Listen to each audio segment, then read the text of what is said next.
Hi friends, इस video में हम यथार्थ हॉस्पिटल के बारे में डिस्कस करेंगे। एक स्मॉल कैप एक हॉस्पिटल प्लेयर है और आज ही इसका Q3 FY26 का रिज़ल्ट आया है। रिज़ल्ट एकदम ब्लॉकबस्टर हुआ है, तो उसी रिज़ल्ट के बारे में थोड़ा हम इस वीडियो में डिस्कशन करेंगे। जब कौन कॉल होगा, फिर कौन कॉल के बारे में मैनेजमेंट ने जो बताया वो भी हम एक वीडियो करके पूरा डिटेल में डिस्कस करेंगे। अभी इनके Q3 FY26 के रिज़ल्ट डिस्कस कर लेते हैं। तो आप देखेंगे इसका जो रेवेन्यू ग्रो किया है ऑलमोस्ट 46% से इसका रेवेन्यू ग्रो किया है ये ईयर ऑन ईयर बेसिस में, और क्वार्टर ऑन क्वार्टर बेसिस में 15% क्वार्टर ऑन क्वार्टर बेसिस में ग्रो किया है, और 9 मंथ में 32% ईयर ऑन ईयर बेसिस में ग्रो किया है। यानी कि आप देखेंगे हर एक टाइम फ्रेम में इसका जो ग्रोथ है वो बेहतरीन है। तो और इसके साथ मैनेजमेंट का जो गाइडेंस था वो था आपका 30% का रेवेन्यू ग्रोथ का गाइडेंस था, और अगर आप देखेंगे इस क्वार्टर में 46% का इसका रेवेन्यू ग्रोथ का नंबर आया है। अगर आप इसके अगले वाले यानी कि Q2 के रेवेन्यू ग्रोथ देखेंगे वो भी था 28%। तो मैनेजमेंट जैसा बोल रहा है उसी दिशा में, यानी कि उससे भी अच्छे रिजल्ट ये शो कर रहा है। फिर चलते इसका एबिटा में। एबिटा इसका 35% से एबिटा ग्रो किया है, और 9 मंथ में 37% से ग्रो किया है। और इसका एबिटा मार्जिन आप देखेंगे क्वार्टर ऑन ईयर बेसिस में इसका एबिटा मार्जिन थोड़ा डिक्रीज़ किया है। पहले था इस अगले साल का इस क्वार्टर में एबिटा था 25%, और इस क्वार्टर में है 23.2%, यानी कि ऑलमोस्ट 2% इसका एबिटा मार्जिन डिग्रो किया है, नीचे आया है। इसका मेन जो रीज़न है, इनका मेन रीज़न है कंपनी ने 2 हॉस्पिटल, एक है आपका फरीदाबाद वाला और एक है आपका न्यू दिल्ली वाला, 2 हॉस्पिटल मैनेजमेंट ने इसी क्वार्टर में स्टार्ट किया है। तो अगर आप कोई भी हॉस्पिटल को रैंप अप करेंगे तो आपको इनिशियल कॉस्ट ज़्यादा लगता है, इसीलिए थोड़ा मार्जिन डिक्रीज़ किया है। अगर आप उस जो फरीदाबाद और न्यू दिल्ली वाला हॉस्पिटल को आप साइड करेंगे तो एबिटा मार्जिन आ रहा है आपका ऑलमोस्ट 30%, यानी कि क्वार्टर ऑन क्वार्टर और ईयर ऑन ईयर बेसिस में तब आपका एबिटा ऑलमोस्ट 5% से ग्रो करने देखने मिलेगा। तो आप देखेंगे जो नंबर है इनिशियल जो रैंप अप के लॉस है, इसीलिए थोड़ा नीचे आ रहा है, ये शायद अगले क्वार्टर में सुधर जाएगा। फिर चलते पैट में। तो आप देखेंगे 30 करोड़ का पैट था वो बढ़ के हो चुका है 43 करोड़, यानी कि 41% ईयर ऑन ईयर बेसिस में इसका पैट ग्रो किया है, और 9 मंथ में 40% से पैट ग्रो किया है।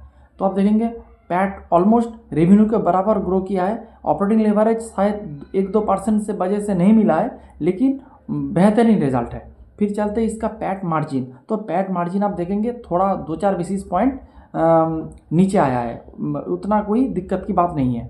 फिर चलते इसका जो 2-4 मैट्रिक्स होता है, जिस मैट्रिक्स को आपको कोई भी हॉस्पिटल सेक्टर हॉस्पिटल सेक्टर का कोई भी बिजनेस को एनालिसिस करने के लिए इस 2-4 पैरामीटर आपको देखना चाहिए। एक है आपका बेड ऑक्यूपेंसी लेवल इसका 67% है। इसके अगले साल का इसी क्वार्टर में था, यानी कि Q3 FY25 में था 60%।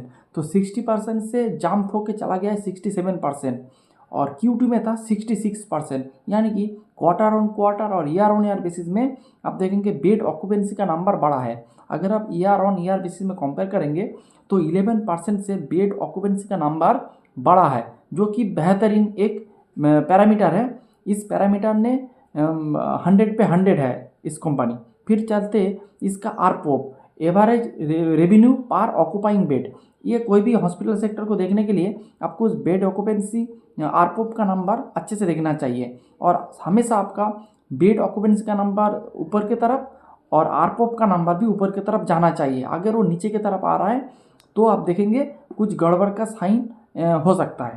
आरपोप आप देखेंगे यानी कि Q3 FY25 में इसका आरपोप था 30,652 इसका आरपोप था, और इस क्वार्टर में है 33,700, यानी कि 10% ईयर ऑन ईयर बेसिस में आरपोप जंप किया है, जो कि बेहतरीन है। क्वार्टर 2 में था 32,000। तो आप देखेंगे quarter on quarter year on year both segment both time frame में इसका जो आरपोप का नंबर वो ग्रो किया है, जो कि बेहतरीन है। फिर इसका ALOB यानी कि एवरेज लास्ट पर ऑक्यूपाइंग बेड, यानी कि कोई भी एक पेशेंट जो कितना दिन हॉस्पिटल में रह रहा है, तो इसका एक नंबर वो यह है आपका 4.32 डेज, यानी कि स्टेबल है। और इसका भी जो टोटल जो बेड है, इसका टोटल बेड है अभी 25,000, यानी कि सॉरी 2,550 इसका टोटल बेड है अभी। तो इसका बेड है, अगले क्वार्टर में भी इसी बेड था 2,550, इसी क्वार्टर में भी उसी बेड है, क्योंकि अगले क्वार्टर में भी आगरा का जो बेड था वो इन लोगों ने अटैच कर लिया था। फिर जैसे आपका एबिडा मार्जिन का नंबर आप अगर एक्सक्लूड कर देंगे फरीदाबाद और आपका न्यू दिल्ली वाला जो हॉस्पिटल, अगर आप इसको एक्सक्लूड कर देंगे तो आपका जैसे एबिडा मार्जिन 23 से बढ़ के ऑलमोस्ट 30% हो जा रहा था, इसी तरह से अगर आप उस दो हॉस्पिटल को अलग कर देंगे, यानी कि एक्सक्लूड कर देंगे, तो आपका पैट ऑलमोस्ट 80% से ग्रो कर रहा है। तो आप देखेंगे इमेंस ऑपरेटिंग लेवरेज मिल रहा है, क्योंकि मैनेजमेंट ने, क्योंकि इसने याथा हॉस्पिटल ने दो जो नया वाला हॉस्पिटल इसी क्वार्टर में रैंप अप किया है, इसीलिए आपको जो रैंप अप जो कॉस्ट है, जो इनिशियल कॉस्ट है, जो आपका मशीन वगैरह खरीदने का, पूरा सेटअप करने का, डॉक्टर को पहले से आना पड़ता है, नर्सिंग स्टाफ को आना पड़ता है, इसीलिए आप देखेंगे थोड़ा पहले वाला कॉस्ट थोड़ा ज़्यादा हो गया। नहीं तो आपका जो पैट का ग्रोथ है तो ऑलमोस्ट 80% है, जो कि आप देखेंगे ऑपरेटिंग लेवरेज भर भर के मिला है।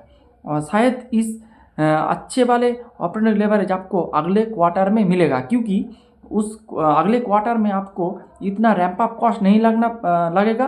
और आपका फरवरी से जो अग्रवाल हॉस्पिटल ओपन हो रहा है उसका वो ऑलमोस्ट रेडी वाला हॉस्पिटल है, सिर्फ आपको चालू करना है। वो एक पहले भी वो एक हॉस्पिटल था, उसको ये लोग थोड़ा बहुत ड्रेसिंग पेंटिंग करके स्टार्ट कर देंगे, तो आपको जो इनिशियल कॉस्ट वो आपको आगरा हॉस्पिटल में नहीं लगेगा। इसीलिए ये हो सकता है Q4 में आपको अच्छा ऑपरेटिंग लेवरेज मिलेगा, एक बात है।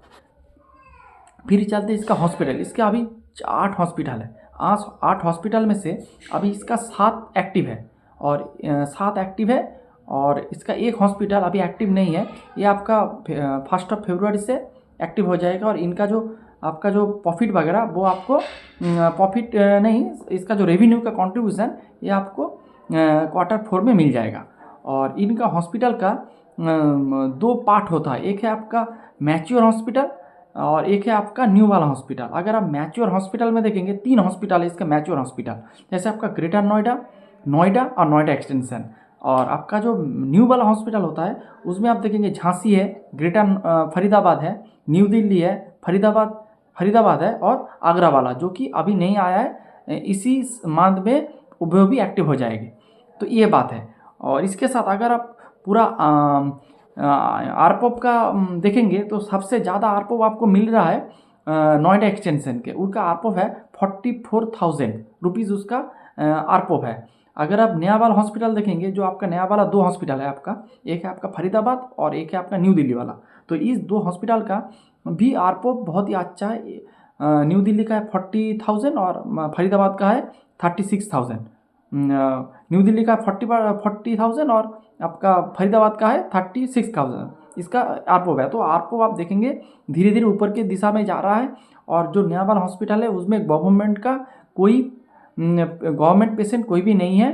तो अगर आपको हॉस्पिटल में गवर्नमेंट पेशेंट नहीं रहेगा तो आपको बेहतर आपका रेवेन्यू मिलेगा, उसके साथ आपका जो पेमेंट टर्म होता है वो बेहतर होता है। गवर्नमेंट में आपको 3-4 मास लग जाते हैं आपको पूरा पेमेंट क्लियर होने में, लेकिन अगर आप गवर्नमेंट पेशेंट ना लेके नॉर्मल पेशेंट रखेंगे तो उसका आपको हाथ कैश मिल जाता है, हैंड टू हैंड कैश मिल जाते हैं, तो ये एक फ़ायदा है। और फिर इसका आप देखेंगे जो नया वाला जो हॉस्पिटल है, जैसे आपका न्यू दिल्ली वाला और फरीदाबाद वाला जो हॉस्पिटल है, उसका भी ओनली 1 क्वार्टर अभी इसका ऑपरेशन चालू हुआ है, फिर भी इसका जो रेवेन्यू में कंट्रीब्यूशन है वो 9% हो गया है। और इसका जो सबसे ज़्यादा कंट्रीब्यूशन था रेवेन्यू में वो था, सबसे ज़्यादा था वो आपका नोएडा एक्सटेंशन का, ऑलमोस्ट 40%। अगले 2 साल पहले इसका कंट्रीब्यूशन था 40%, अब वो कंट्रीब्यूशन गिर के आ चुका है 30%। यानी कि कोई एक हॉस्पिटल के ऊपर आगे पहले इसका बहुत ज़्यादा कंट्रीब्यूशन था, रेवेन्यू में कंट्रीब्यूशन था, लेकिन जैसे नया वाला हॉस्पिटल ये लोग खुलते जा रहा है वैसे क्या हो रहा है आपका इसका जो कंट्रीब्यूशन का जो धीरे धीरे नीचे आ रहा है, जो कि बहुत ही अच्छा है। तो इस रिज़ल्ट बहुत ही बेहतर है। आपको इस रिज़ल्ट को बहुत ही अच्छे से देखना चाहिए। आपको हर एक दिशा में इसका जो रिज़ल्ट आया है वो बेहतरीन है। Thanks for watching the video.